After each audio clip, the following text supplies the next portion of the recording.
We're going to be integrating some area function. Once we take the integral of this cross-sectional area, it will become a volume. So we are going to be calculating volumes for this. And this integral right here tells us the volume of a solid bounded by some region with a known cross-sectional area. So I'm going to write all that down, but I mean, technically you don't have to know that much. And then I'll write down some more after this. So the a of x part, that's going to be a function that gives you the area for a single cross-section. And I'll talk about what that means, and I'll show you a clip of what that means in a little bit. So find the volume of the solid whose base is the region bounded between y equals x and y equals x squared, whose cross-sections perpendicular to the x-axis are squares. We need to graph y equals x and y equals x squared to figure out what the base of this solid is, because this is the base, whose base is whatever that is. So I'll graph it. Y equals x squared is just, I'm going to exaggerate it. So that's y equals x, or close to it, and this is, I exaggerated it. This is y equals x squared. So the region is just there, right? Are we okay with that? Okay, and then coming out of the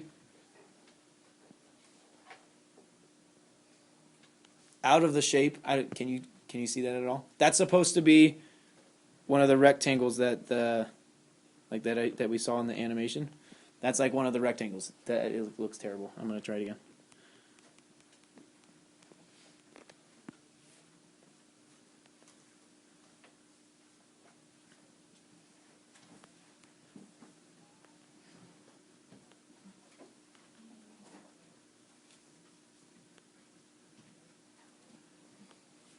Yeah, that's better. Maybe. I feel like it looks better on my iPad.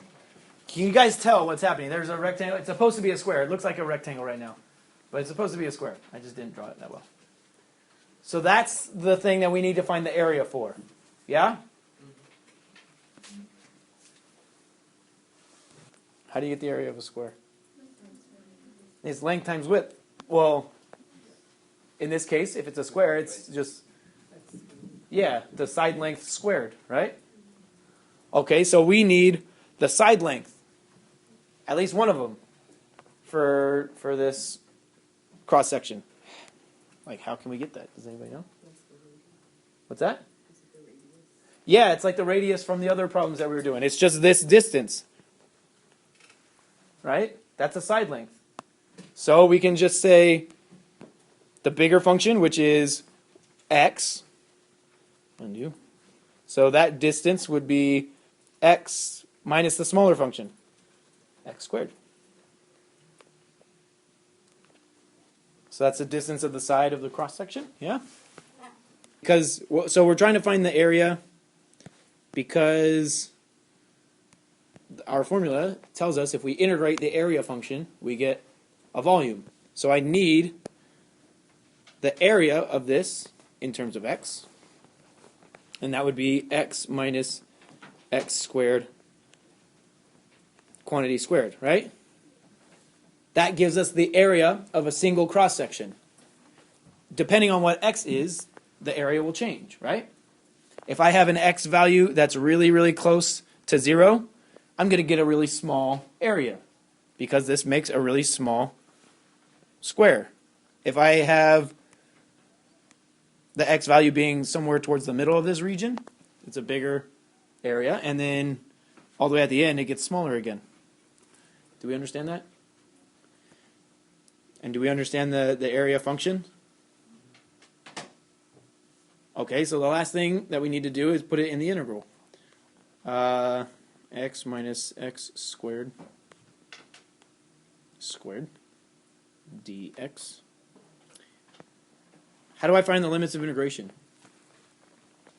Yeah, to find out where, I mean, we already know that this, oh, maybe that's what you're saying. I don't know. We already know that this occurs at 0, 0 if we know the graphs. But to find out the x-coordinates where these things intersect, you just set the equations equal to each other. If you do that and solve, you get 0 and 1. So we're going to be integrating from 0 to 1. Does that make sense? For all of the assignments that you're going to have on this section, I would say set up the integral and then just use the calculator. Because some of them you can't, like we didn't learn how to do some of the integration stuff because it's not part of AB. So from here, you would just put it into the calculator. So then you just, finish that up with the calculator. I'm going to make another example.